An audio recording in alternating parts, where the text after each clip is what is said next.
A U.S. Air Force report, declassified in 2003, describes an orbital weapon system. It details tungsten rods, 6.1 meters long.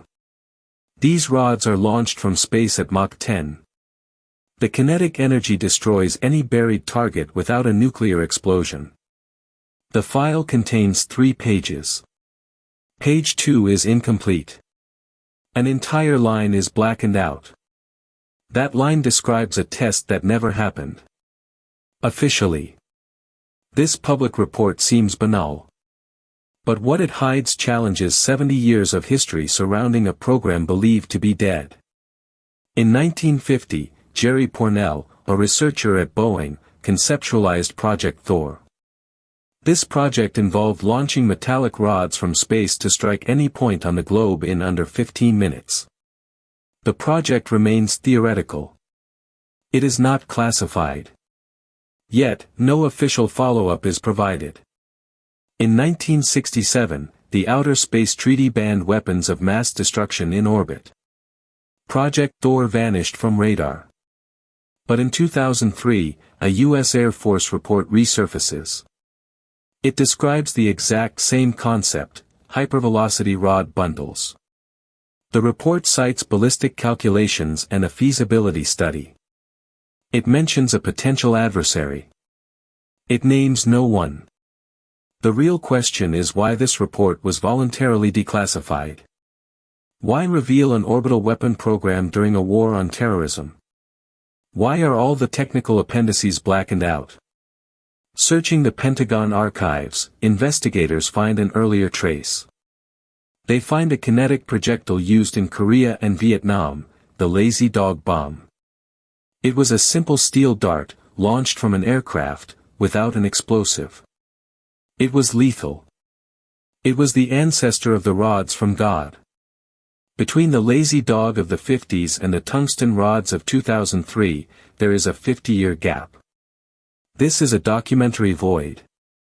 A period during which Project Thor officially did not exist. Yet, an internal U.S. Air Force document, never published, suggests tests occurred as early as 1991. This document remains unclassified. What the official version calls a non-nuclear weapon is actually a system capable of delivering kinetic energy equivalent to a small tactical nuclear bomb.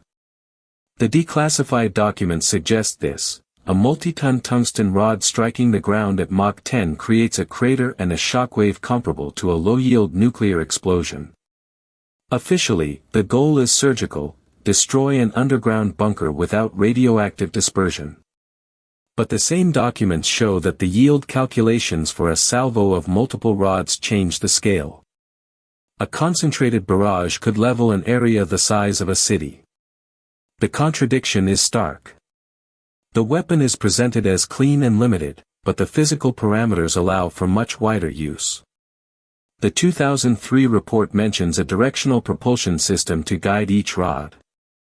This implies extreme precision. It also implies the possibility of striking multiple targets simultaneously in a single volley. This raises a critical question: who controls these vectors? The file offers no answer. Digging deeper, researchers discover that the DARPA Falcon project, officially a hypersonic vehicle program, shares specifications with the rod bundle system. The dates align. The budgets match. But the connection is never made in the public documents. An engineer cited in congressional archives speaks of a dual system. This term is undefined. And in 2026, an expert report estimates these weapons could be deployed in space by the end of the year, or they already are. The question is no longer why the secrecy. The question is when the tests actually began. Until now, one might believe that Project Thor was merely a theoretical concept, never built. But a handwritten note in the margin of the 2003 report mentions a location: White Sands Test Site, 1991. The date is struck out. The location is blackened. But the word test remains legible. Cross-referencing this with satellite surveillance archives, researchers found a topographic anomaly recorded in the White Sands area during that period. It corresponds to an unlisted impact, consistent with a high-velocity surface penetration. No nuclear explosion was recorded that day. But military seismographs kept silent. The Rods from God program never stopped. It simply changed its name. What remains unexplained is that the 1,967 treaty bans weapons of mass destruction in orbit. If the United States tests kinetic weapons since 1991, then that treaty was violated. And the documents proving this have never been presented to Congress. What if the events we have just examined were not isolated incidents, but a single link in a much longer chain? The documents from 1953 and 1954 reveal inconsistencies. When placed side by side, they sketch a pattern. This is not an anomaly. It is a methodology. The report dated March 17, 1954, mentions a terminal phase without defining it. The investigators searched for the continuation. They found nothing. But in 2025, a new influx of archived material revealed a cross-agency liaison committee. This committee was active until 1970. Its existence is absent from all official organizational charts. If the documents are complete, then the program we have explored was not an endpoint. It was a validation phase. It was a concept tested before large-scale deployment. What remains unexplained is why subsequent reports were systematically suppressed. This suppression continued even within the declassified versions. This was not the only program the archives chose to bury. Other operations follow the same architecture. They involve human experimentation conducted under the guise of medical institutions. They follow the same pattern, documented beginnings, a sudden breach, and then, silence. The question is no longer what was done. It is who ordered the archives to be sealed. And what lies within the boxes that were never opened.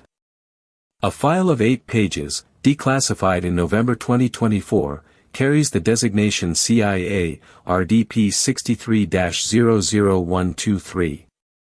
It details the transfer of a human experimentation program to an unidentified receiving agency. The name of the recipient is entirely redacted. At the bottom of page 5, a partial signature is visible. It belongs to James Q. Reber, a CIA liaison to NASA in 1963.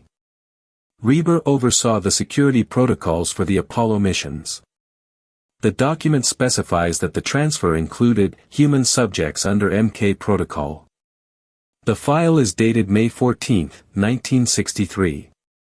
In January 2026, during a public hearing before the Senate Transparency Commission, a counterintelligence analyst presented this report. The senator asked a direct question: who received these subjects? The analyst responded, the document does not state. He added a critical detail, but the handwritten note in the margin, line 14 of paragraph 7, was never transcribed. It states, we never had authorization. No other reference to this statement exists in the archives. This document was found in 2023 within an uncatalogued box, originating from the office of the CIA Deputy Director for Covert Operations. That box was marked, to be destroyed. It was accidentally transferred to the National Archives. The file is closed. Officially, the program no longer exists. But the 1963 transfer remains unexplained. Who received the subjects? Under what authority? And why was this document, kept secret for 60 years, declassified precisely in 2024? The questions multiply. The signature of Reber, his presence at NASA, opens a door the archives never closed. What if the reason for this declassification was not transparency, but the preparation for a larger revelation? This program is officially over. What replaced it is a subject the chain will explore next.